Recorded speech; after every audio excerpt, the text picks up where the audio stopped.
Hey everyone, welcome to TPC Scottsdale's Facebook Live event here. My name is Andy Patnow. Behind the mic and behind the laptop there is Coach Rob. Hi everybody. We're going to have a lot of fun here. We're going to go from hole 15 here, walking through the tunnel that the players go through on 16, and we're going to give you guys a kind of an in-depth little experience what goes on at the 16th hole today. Again, my name is Andy Patnow, Rob Rochelle here at TPC Scottsdale. Thank you for tuning in. This should be kind of like a... Director, Melinda, yep. Also with us. Producer, executive, she's having two phones right now. It's a little tricky. So this is what usually happens. Like I just made my tap-in birdie, hopefully here on 15, which hopefully a lot of people here made their birdies going on. And usually this is kind of a really kind of good stretch of hole, especially on Sunday, where I would say the drama kind of starts. It's either you sit here, you make birdie, you make par, which isn't a bad score really, or you hit it into the water and you're trying to chip in for par, maybe chip in from there. But long story short, this is usually when the drama starts from 15, going to 16, going to 17, then going to 18. So hopefully I just made my birdie, then we start walking this way. And this is usually when you can kind of start hearing the murmur of the crowd, either the boos from the group beforehand or the cheers hopefully from the group ahead as well. And I remember when I played, and I have no idea who's in the stands, there's people screaming my name. They're like, hurry up, we're waiting for you. Oh yes. Hurry up, get to 16. Because it can be nerve-wracking, even for the best players in the world. For sure, and I would say majority of guys love this hole. Because it's definitely different. This is the only hole you're going to get this type of atmosphere. Maybe the closest thing to it next would be 17th at Sawgrass, which is another famous par 3 within the TPC network. But for the most part here, again, you're hopefully making a birdie on 15, then you're walking towards the 16th kind of tunnel right here. Again, this is a pretty big spectacle, especially if it's your first ever time walking through this, I bet. It's definitely something different, and hope you're somewhat ready for it. And maybe if you're that PGA Tour rookie, you had that early tee time on Thursday at like 9 a.m. and just kind of walking through here, which would be great. So again, this is where we start. This is the tunnel that every player goes through, player, caddy.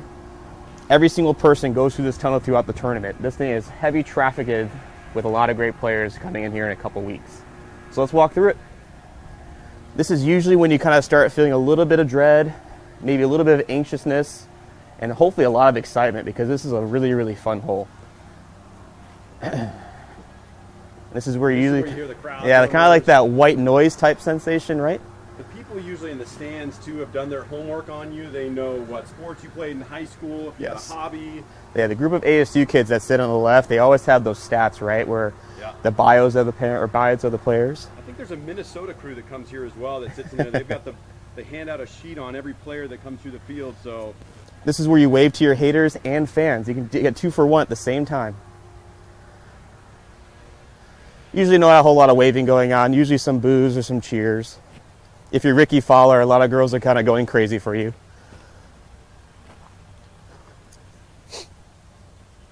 And this is kind of where we walk up. This is the back tee here at TPC Scottsdale's 16th hole. Probably the most nerve-wracking hole, I would say, in terms of being as close as you can to as many people on the golf course. I mean, I would say standing room, Coach Rob. What do you think? 15,000 standing room, probably? Yeah, I think about 15,000 people here, and it really is a time where you start to feel the heat a little bit. Sometimes you're going to be standing around and waiting. People are going to start screaming your name. You're going to be grinning because they're going to be saying things that you don't remember even that you did when you were a kid, and they'll know your second grade math teacher's name and what score that you had on a test. You're like, you got to see. You're screaming and yelling. All that stuff's really, really fun. Yeah, and I honestly don't know what would be worse, the person making bogey in front of you or the person making birdie in front of you. Either way, the crowd is amped up and ready to kind of get after you. This is kind of like a mini NASCAR event. They're not really rooting against you, but they're not really rooting against kind of some disaster going on. So as you can see, all my fans are here today. My one guy up there. What's up, man? Thank you. We have a question from Michelle. Hey, Michelle. How's it going? How long are the grandstands up for? Can I play the course right after the seating's open? Absolutely. So these grandstands are probably up to just right before March, I would say. Like you can kind of start seeing the trickle-down effect. But all of February, these stands will be up and kind of look exactly just like this. Maybe some of the chairs will be missing, but you'll get the same effect in terms of the size to it and kind of the overall look. I think as far as when they go up, I think October 1st is when the first shovel goes in the ground.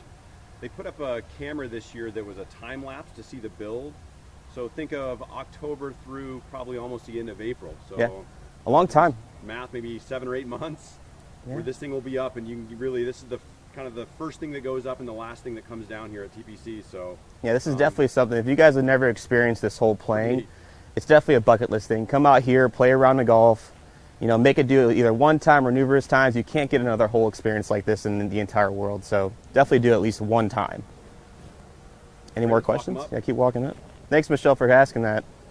Yeah, good to have everybody. If you have any questions, you can throw them in the comment section below. Again, we're here at TPC Scottsdale 16th hole.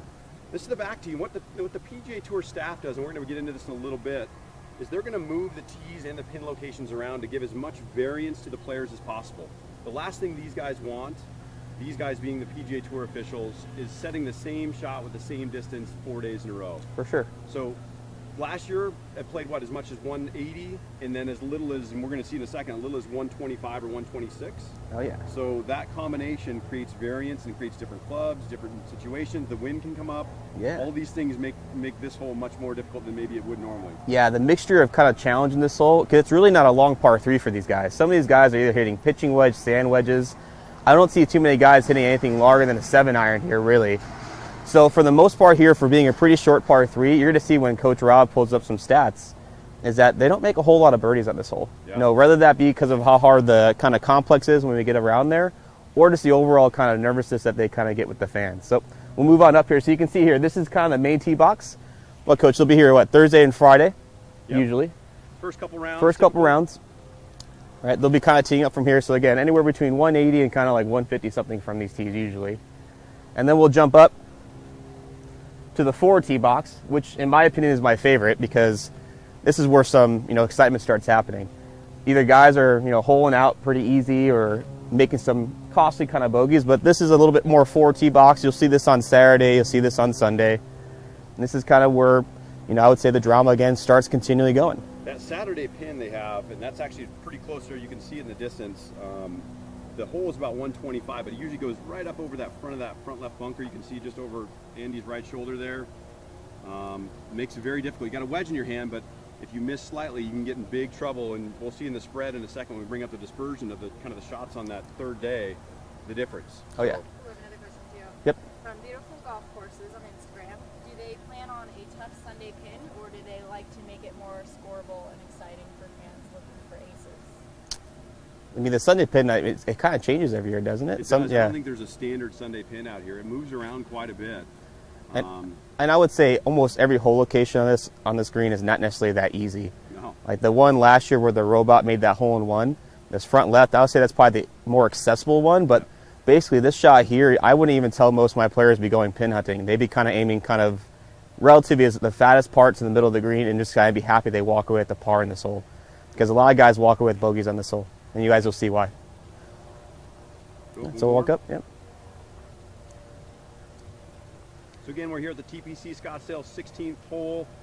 Kind of speaks for itself. This is a famous location, a famous tournament, looking to have almost 750,000 people. That Saturday last year, 205,000 people.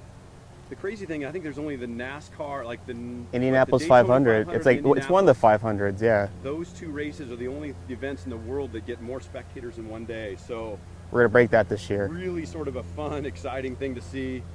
It's a lot of people. You got to be ready for kind of a crazy day of parking and moving in and all these different things.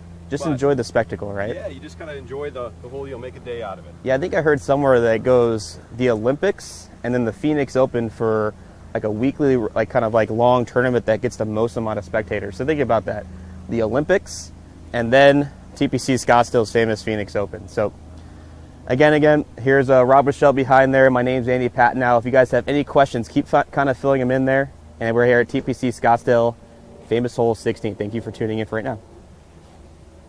So, if we're looking at, and Andy's going to hit a shot here in a little bit, so I'm going to bring up and, and Andy will probably stay on camera if he wants to come back around, because he'll be off camera here in a second. I think I remember it, though. So, looking at the dispersion here, so this is the third round, and you can see up in the mark, you can follow the mouse here. The third round is just on the left side of the tee, just to the left of us. We just walked over it, and that pin is very much the same. So the blue dots on here are the pars, the red dots are birdies. The trouble, obviously, on this left pin, and it's the same pin pretty much today, is those two bunkers on the left-hand side. So this is just a look, and this is basically every player that came through the field that made the cut. There's probably 70 or 75 guys. I would say it looks like about 10% of the field hit it in the left bunkers, and almost every single one of them made a bogey. Yep. In fact, the second bunker that you can see back there in a little bit, the one behind and left, it looks like there's about 7 golf balls in there. Every one of them is a bogey. The front left bunker in front of the pin looks like most people got it up and down. PGA Tour players use this information on a weekly basis to basically strategize what they're going to do on every golf course. It's one of the neat things about ShotLink and what the PGA Tour provides their guys for just playing better golf and making the experience better for not only themselves but the fans. So. Yeah, and that's the side of a great par 3, guys, where you can see those where it's not really too far away from the pin and it's not really too treacherous over there. It's just a great green complex and great course design why those bogeys kind of happen. So, a lot of times too when we look at this, and Andy's going to hit a few shots here, and I may throw them into their golf balls too. Yeah, throw me like 3 or 4. Sorry about this. And then quick question, is there typically any wind affecting tee shots here? Any effect the grandstands have on tee? Yes. Yeah, go ahead, Rob. You definitely would know that. Yeah, so when I played here, and this is the Glory Day, cue the Glory Days soundtrack of 10 years ago, my one trip I played through the tournament. The wind was blowing so hard here, we played from the back tees, the back left pin, but it played 165 yards. I had to hit a full 5-iron, which at that time was about a 190-yard club for me. Right. So what the wind will do will dip over the tops of the grandstands here, and if you show you like how much higher up this is, and Andy knows this as well, it can really affect what you feel and what the golf ball is feeling. It's two different things. You almost feel like the wind is maybe down, it just may be swirling in here, and when the golf ball gets above with the wedge above the top, it'll start getting pushed around. It just adds another layer of complexity to what's already a fairly difficult shot.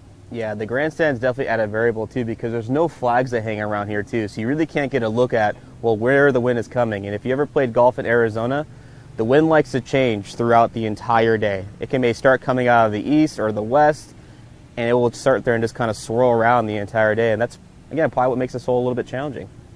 Thanks for that question. Also talking about a couple things and as what the players face. So when we all get nervous, we all are going to have a default of one side or the other. And for me, my miss was always that I would hang on to the club face and usually miss a shot wide right. Some players are going to miss left, but what do you think, Coach? Yeah, I mean, definitely. This is where you start seeing those trends in. Like for me personally, I think I'm the opposite. If I get a little bit of pressure, I kind of like feeling a little bit more active hands, and that's not necessarily my favorite thing to kind of feel. So you'll see here, especially as that pin's kind of further back, you don't really see it with this front pin a whole lot, but definitely if you're kind of feeling that little bit of pressure on that Friday to make that cut, and this is kind of early in the day, you're definitely going to kind of feel a little bit of pressure, kind of either not missing it left or not missing it right.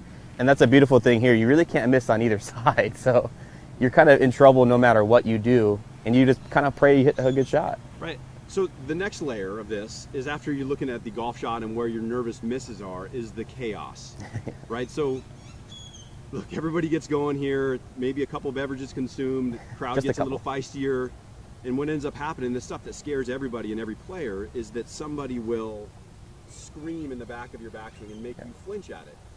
The sort of coffee shop sound that you hear a lot of times, which is just a gentle murmur of the people just visiting with their friends up in the seats, is not a big deal.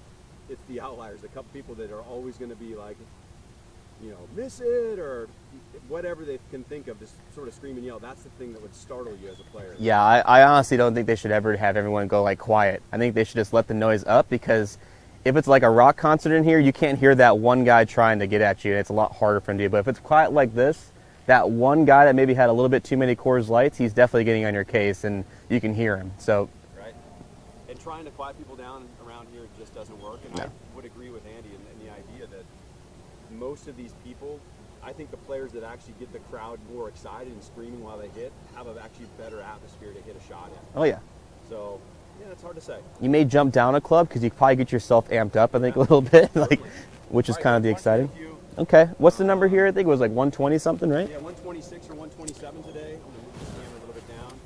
This So- is just a wedge for you. Yeah, don't judge me. I haven't hit balls all day. So, looking at that pin, it's a little bit on the left side of the green. Would you think that a tour player would aim away from that a little bit, or are they going to fire right at it? I think most guys would be firing at this one here. I mean, but not like crazy where they'd be kind of trying to fire on the left. Like I say, if they're trying to fire at it, they're probably playing a little bit of a draw, working from right to left, and they're probably trying to land at maybe a flag stick right and maybe have it kind of release towards the hole. So I don't know how well you guys can see this. I'm going to try to get to where you can see the actual flag. Well, there it is, just inside the edge of the building in the distance there. You do not want to go short left here. I mean, if you go short left here during the tournament, that ball will be rolling off the green, and some booze going on. If anything, you want to maybe err towards being a little long. So this is a little better look for you guys from down the line. What's going on? Put a little pressure on Andy here hitting the shot. Let's see.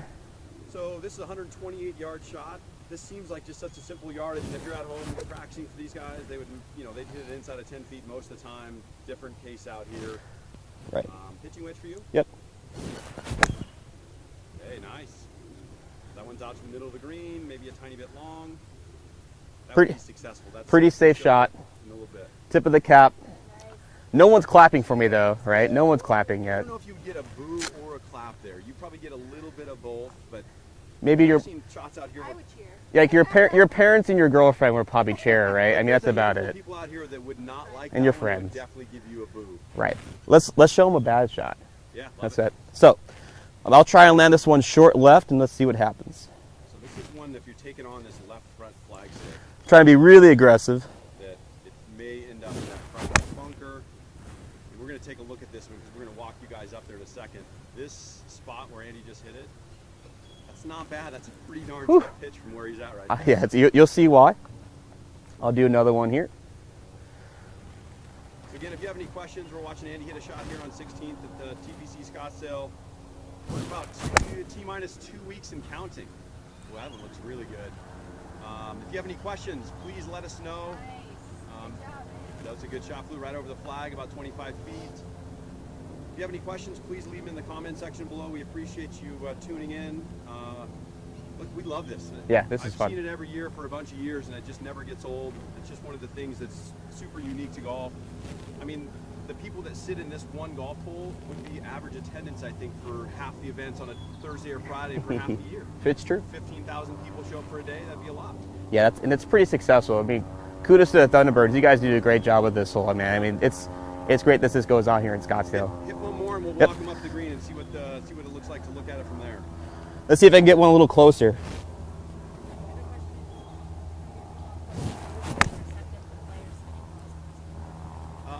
Usually, and thank you so much for the question, and I don't know if you guys heard it or not, is the green receptive to iron shots? Usually as the week goes on, the greens get firmer and firmer. Yeah, And which will... what you'll see is a big one bounce and then a stop, but very rarely will you see, like the guys that play early, you're going to see a little bit of spin backwards, but not super receptive. I would think even to wedges. Yeah, that's where like the back left hole location gets a little bit tough because you're really not trying to fly it anywhere close to the pin. You're expecting that big bounce, and sometimes it bounces a little bit too much. You got one more for us? One more. I got some good ones in there. It's not bad. The one that I tried being aggressive though, I didn't do well. Shocker. Andy Patton out here at the 16th hole. It's open. Coming up in a couple weeks. Ooh, this one's going to be trouble. That one's not good. Is not good. So that hits the green, rolls down into the bunker. We're going to look. Get booed. We're going to. That was definitely going to get booed. Yep. And you're going to get booed for that one, and also you're probably going to make a bogey, judging by what we've seen. So we're going to stay behind Andy as he walks up the green.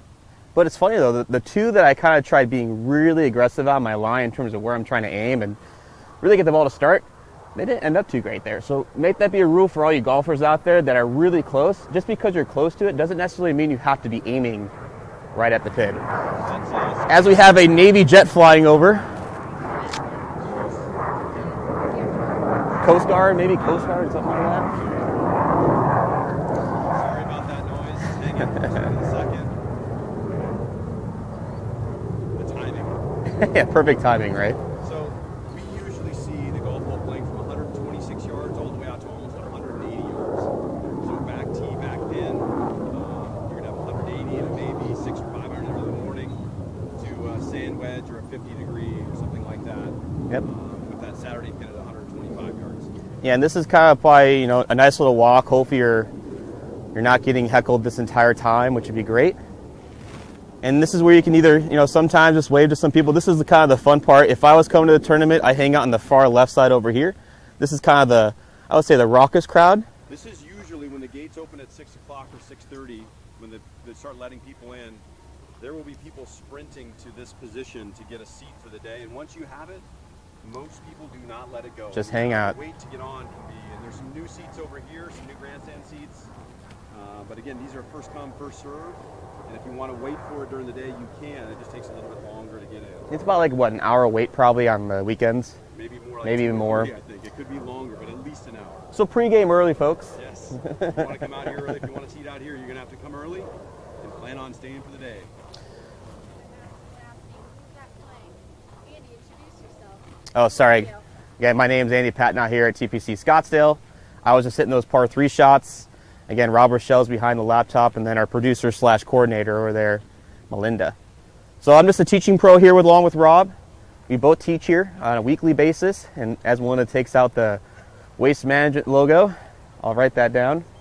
That's where they lay a huge piece of grass. So Rob, if you want to play the pen that way, kind of a beautiful little piece of foliage that goes on over there. I think they're going to paint this. Is that what Well, they usually put grass there, don't they? Yeah. They usually kind of lay sod where like that's green and that's yellow. Somebody has come out and stenciled. They're getting ready to go. Kelsey Haycock says hi, Andy. Hey, Kelsey, how's it going? And then Jeff just said, watch your step.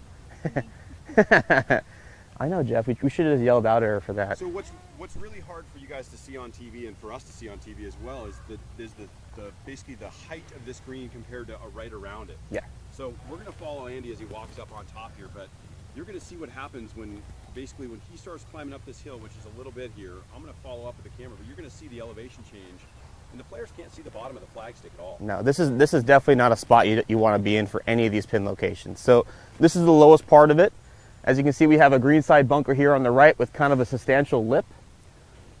Right, kind of hard to get into. This is kind of more of a fly-in type bunker, and that's usually what starts after they kind of put that pin up here right. Guys will kind of fly in here, hopefully not, but I wouldn't say this green kind of comes into too much play unless they're to maybe hit kind of a really bad shot. So I'm going to walk up the slope here still. This is a pretty big elevation change from where they're still sitting at. So remember, I'm only 5'7", and they're about, I don't know, 10 feet down there, I would say at least. Right, so this is what happens where guys will take on this pin, it will hit here and then just spin all the way back. This little false front that goes on this way. So Coach Rob's going to kind of swing around the bunker now. We're still really below. He's kind of coming up a little bit. So you can even see when I go a little bit lower here, you can't even see the bunker, and it's hard to even see the flagstick. Yep. Sorry for the bumpy camera. This is deep here. That is definitely not a spot you want to be in. Pretty white colored sand. It gets replenished every year. They put new bunker sand in at the beginning of the season. The PGA Tour will a lot of times go in with a device that measures how densely packed the sand is to make sure the bunkers are consistent for the golf course. There's something they use that actually gives a number that reads it, which is super interesting. Right. So every bunker they hit in it should be exactly the same consistency. Right. And this is probably what makes this hole the hardest, I would say. I mean, people, if you miss the green here, you are in some type of trouble. Because, Coach Rob, check out the rough there, too. The collar that happens, if that ball is sitting against this collar on any of these shots, which I've seen it happen a bunch, it is very, very hard to get that ball to stop anywhere on this green relatively close. And I don't know if this would be a little bit lower, obviously probably a little bit, but you don't want to be here. And then you can see how thick this rough is going to be. I mean, if I lay my club down there, you can't even see my club head. This is topped off at 3.5 inches, I think, or close to 4 inches. And as the week goes on, this will get a little bit bigger. Yes, a little bit longer, a little thicker, a little bit more lush. So what I'm interested in as we walk up here and see Andy's shots, and talking about the question that was asked a little bit ago, is the receptiveness of the greens. And a lot of players are going to be paying attention to this, and it's how much distance they get between where the ball lands and where the golf ball ends up. Right. So Andy's first shot on the right here, I'm trying to get that ball mark. There it is. Rob, speak up. So where that ball mark is right there, and Andy's going to walk off, and you're going to see his footsteps. There's the golf ball. So we're trying to, the players are going to try to gauge how much that first hop is going to take. About 8.5 paces. That's right kind of in the middle of the green where you usually see the biggest hops. So if you see a person that hits a shot, or if you have a pin that you know the ball's going to bounce 8 yards, you have to basically theoretically land the golf ball 8 yards short of a flagstick to get it close. Yeah, basically this whole location here, right? I think it's like right here to kind of around this area. That's definitely probably the harder ones to get the ball to really kind of get close. We see a bunch of guys have the shots like I'm hitting it, and they just be just fine. Sorry for the bumpy camera here. I'm just adjusting some of the audio so you guys can hear me. I think you can hear me, but I'm just a little bit quiet. It's been a noisy noisy morning here. The jets flying around and the mowers. Yeah, we have Barrett Jackson going on, so all these nice people are flying in to go buy some cars. So looking at that in terms of how far the ball releases, and then what we're going to take you here is the left side, the back left of the screen, I think can be, this is some of the most difficult shots and one of the worst places to miss. So again, I'm going to have Andy stay right here, and I'm going to walk down the hillside. So here we are, I should say, green level, and you can see the back of the hole. But as I go down, the ball catches just that edge right by Andy's feet there. Catch the edge, it will roll all the way off the green. I am now about 15 yards off the edge of the green. And if you get all the way down here, you can still see Andy, and your ball rests in this long grass. And from here, you're going to have some issues. Not a whole lot of fun. So here's the fun thing. Kyle Stanley, when he won that tournament that year, he made a great up and down from over here. And it was just his back left pin. He had a great up and down for par, and that kind of saved his tournament kind of mojo right there, I think. And sometimes with a super tight lie, this grass will get cut down and rolled so it's firm. Some guys not real comfortable with a wedge hitting off this kind of a lie, or just looking to, honestly, to get this ball on the green. Yeah, especially from down there. We call it room service. When you chip it up to the front edge and it rolls back to your feet, that's what we call room service. You don't want to have room service in front of 15,000 people on a Saturday or Sunday afternoon. Now you got to get up and down for bogey from here, which is even worse. Yep, and that's a really, really hard spot to kind of try and manage your game from over there. So hopefully you hit the green at this hole. So, and then the last look, Andy hit one into the bunker left. And from our shot link data, you can see, or we saw earlier, that really difficult to get the ball up and down from here. I'm going to jump in here and we'll see how Coach does with a little pitching wedge still. Should have grabbed. Pitching wedge. So chip it over the edge of the bunker. Very easy to chip this into the bunker. Oh, yes. Kind of landing it short here. If I do it too much, it's going to fly there. I kind of want to see myself maybe just land it just on the edge here so it just trickles down to the hole. And this is my eye view right here. So this is what the players would look at just at the edge of the, I'm standing in the bunker here, obviously. Don't judge me here. This is my pitching wedge. If I get up and down, though, free tacos at Taco Bell from Coach Rob.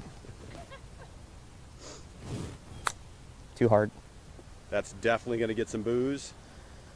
So what's really difficult when this ball sits in the sand like this, I'm going to drop you down level here. So Andy's ball hit the green, rolled in. Now you see with camera level all the way down to where the ball is right there. And looking back up, yeah, that's not fun. Nope. So, and very easily, and what gets even more difficult is when he hits a shot here, if it doesn't get all the way up on the green, it could roll back and roll right back into his footprints. I know it's hard to see right there. All things that the players are going to have to face here. I've seen guys from this bunker hit it middle, like just a little touch too far, and it rolls all the way off the green. Yeah. So it happens a bunch. Let's see. Let's see a pitching wedge here. Gotta get it up. Sorry, hold on, I'm hopping out of the bunker here. Pray to a higher power. Let's see what happens. I will take that. That's safe. That might garner a boo or two. Maybe a scattered clap. But the pitching wedge, I'm not too upset about that. So again, any last questions, let us know here. We're just about ready to wrap up. Really appreciate you guys spending some time with us. This is a great, fun golf tournament to attend. The 16th hole is one of the most unique in golf. Oh, yeah. I don't know if the players would want to do it every week, but I think the one-shot deal, a lot of guys really enjoy doing it. I know, Coach Rob, you enjoyed it. Yeah. The couple of guys that I know really enjoy it, they get into it.